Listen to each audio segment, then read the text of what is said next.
ஸ்ரீ வராகி தாயே போற்றி போற்றி.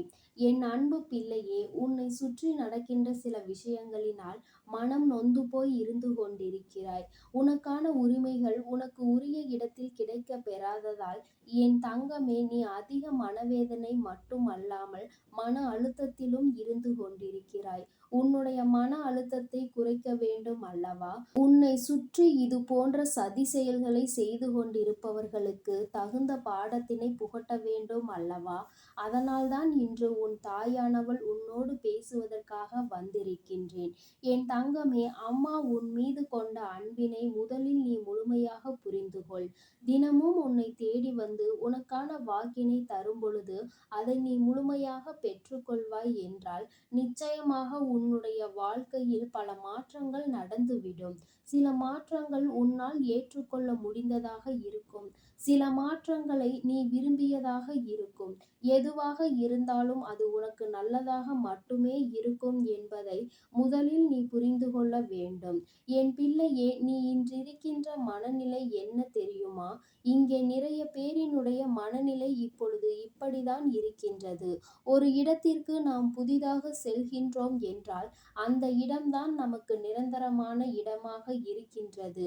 ஏனென்றால் அங்கே உனக்கான உரிமைகள் முழுமையாக கிடைக்கப் பெற வேண்டும். ஆனால் உனக்கோ அங்கே உனக்கான உரிமைகள் முழுமையாக கிடைக்கப் பெறவில்லை. ஏதோ கடமைக்கு இருக்கிறோம் என்பது போன்ற ஒரு வாழ்க்கையை தான் என் பிள்ளை நீ வாழ்ந்து கொண்டிருக்கின்றாய். உனக்காக அங்கே உனக்கென்று பேசுவதற்கு யாரும் இல்லை.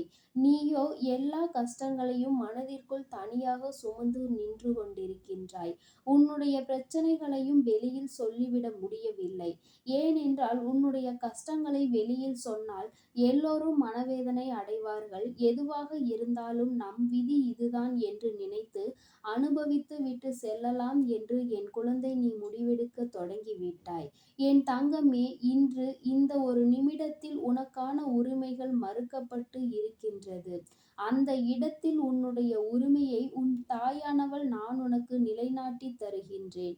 என் தங்கமே, நான் உன் வாழ்க்கையில் எப்பொழுதும் வந்திருப்பதற்கு காரணம் உன்னுடைய வாழ்க்கையில் இன்னொருவரினுடைய தலையீடு அதிகபட்சமாக இருந்து கொண்டிருக்கின்றது.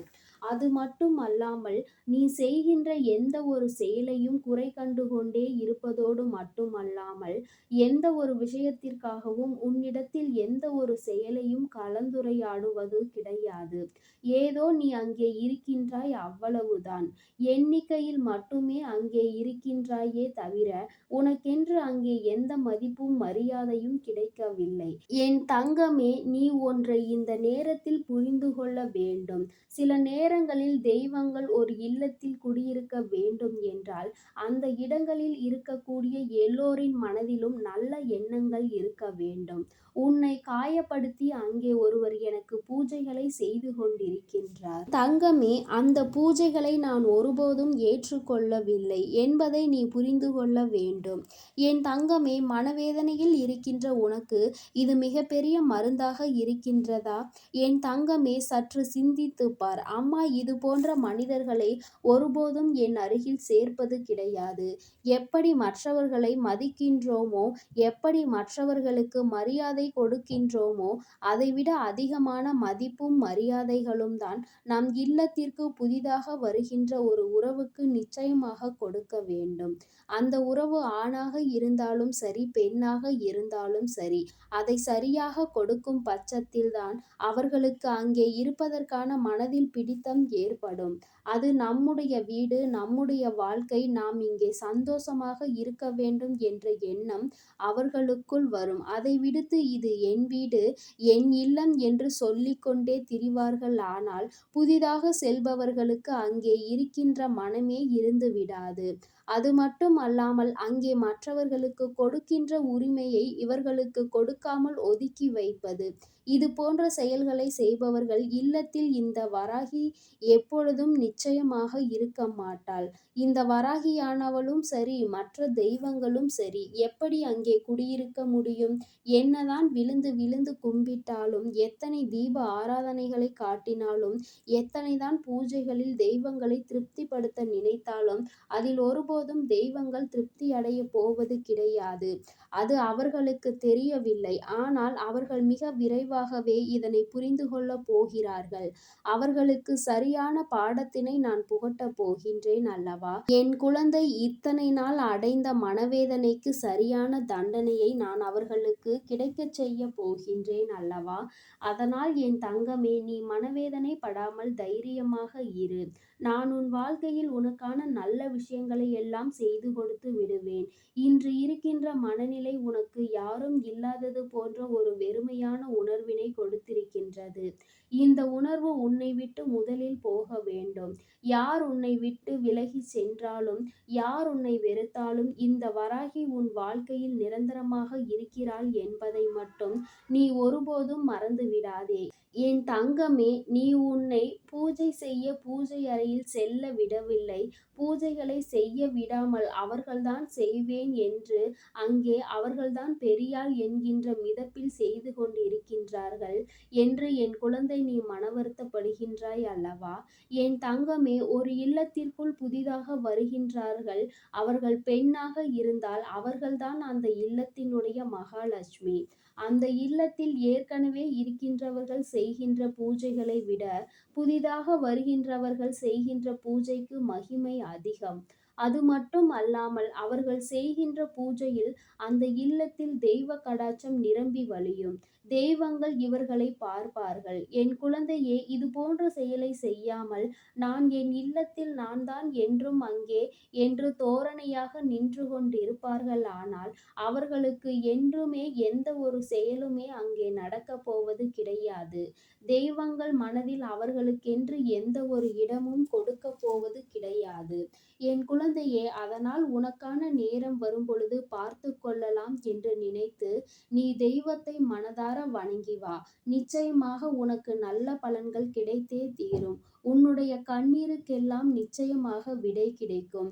உன்னை யாரெல்லாம் அழ வைத்தார்களோ, யாரெல்லாம் உன்னை இந்த நிலைக்கு கொண்டு வந்தார்களோ, அவர்களுக்கெல்லாம் அதற்கான தண்டனை நிச்சயமாக உன் கண்முன்னே கிடைக்கும்.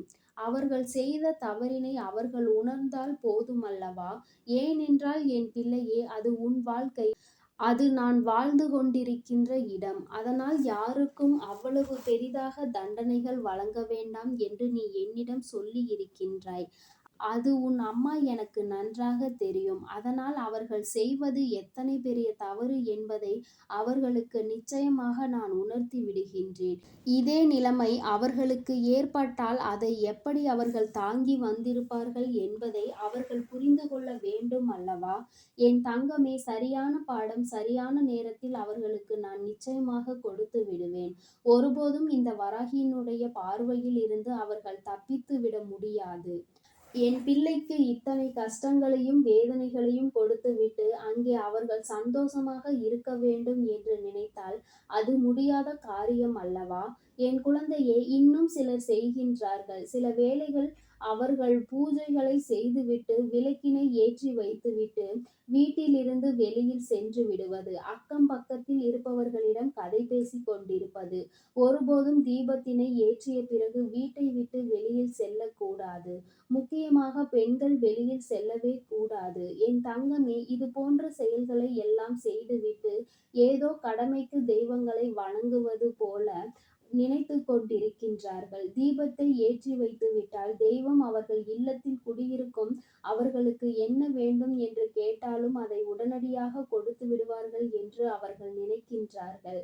என் தங்கமே, நீ இன்னொன்றையும் நினைத்திருப்பாய். அம்மா இத்தனையையும் சொல்கின்றாயே, அவர்கள் நல்ல வசதி வாய்ப்பாக இருக்கின்றார்கள் என்று. என் தங்கமே, நீ நன்றாக சிந்தித்துப் பார். அத்தனை வசதிகளையும் கொண்ட அவர்கள் உடலில் நிச்சயமாக மிகப்பெரிய வியாதி ஒன்றை வைத்து அவஸ்தைப்பட்டு கொண்டுதான் இருக்கின்றார்கள். அதை அத்தனை பணத்தாலும் அவர்களால் குணப்படுத்த முடியாது. ஒரு வியாதியாக தான் இருக்கின்றது. அவர்கள் உயிருக்கு ஆபத்து இல்லை என்றால் காலம் முழுவதும் அதனோடு தான் வாழ வேண்டும் என்கின்ற சூழ்நிலை அவர்களுக்கு இருக்கிறது. இதுதான் அவர்களுக்கு கிடைத்த தண்டனை. தனக்கான தண்டனையை அவர்களாகவே தேடிக்கொண்டிருக்கின்றார்கள். யாரும் அவர்களுக்கு எந்த தண்டனையையும் வழங்கவில்லை. அவர்கள் செய்த பாவத்திற்கான தண்டனையை அவர்களே அனுபவிக்கின்றார்கள். இதனால் என் பிள்ளையே, முதலில் உனக்கு சற்று பயமாக இருக்கும். சற்று நாள் போக போக உனக்கு அது பழக ஆரம்பிக்கும். சில நாட்கள் கழித்த பிறகு இவ்வளவுதான் என்றிருக்கும். அதன் பிறகு சிறிது நாட்கள் சென்ற பிறகு, என் தங்கமே, இந்த வாழ்க்கை எனக்கானது. நிச்சயமாக நான் இதனை வாழ்ந்து காட்டுவேன். என்னை அடக்குவதற்கு நீங்கள் யார் என்று நிச்சயமாக நீ துணிந்து நிற்கின்ற ஒரு காலம் உனக்கு வரும் என்பதை நீ மறந்து விடாதே. என் தங்கமே, வாழ்க்கையில் இது போன்ற எத்தனை நிலைகளை கடந்து நல்ல நிலையில் இருக்கின்ற குழந்தைகள் நிறைய பேர் இருக்கின்றார்கள். தன்னுடைய சொந்த காலில் நின்று, தன்னுடைய சொந்த உழைப்பில் தன்னை யாரும் எந்த கேள்வியும் கேட்காதபடி அவர்கள் வாழ்ந்து கொண்டிருக்கின்றார்கள். என் குழந்தையே, உன்னுடைய தகுதியினை மட்டும் நீ உயர்த்திவிட்டால் போதும். இது ஒன்றுதான் இந்த வராகி உன்னிடம் கேட்டுக்கொள்வது. என் அன்பு குழந்தைக்கு இந்த தாயானவளினுடைய ஆசீர்வாதங்கள் எப்பொழுதும் முழுமையாக கிடைக்கும். என் தங்கமே, அதனால் நீ எதற்காகவும் கலங்காதே, எதை நினைத்தும் வருந்தாதே. நீ நல்லதையே நினைத்தால் உன் வாழ்வில் எல்லாம் உனக்கு நல்லதாக மட்டுமே நடக்கும். ஓம் ஸ்ரீ வராகி தாயே போற்றி போற்றி. ஓம் ஸ்ரீ வராகி தாயே போற்றி போற்றி. பஞ்சமியின் நாயகியே போற்றி போற்றி. சிம்ம வாகினியே போற்றி போற்றி.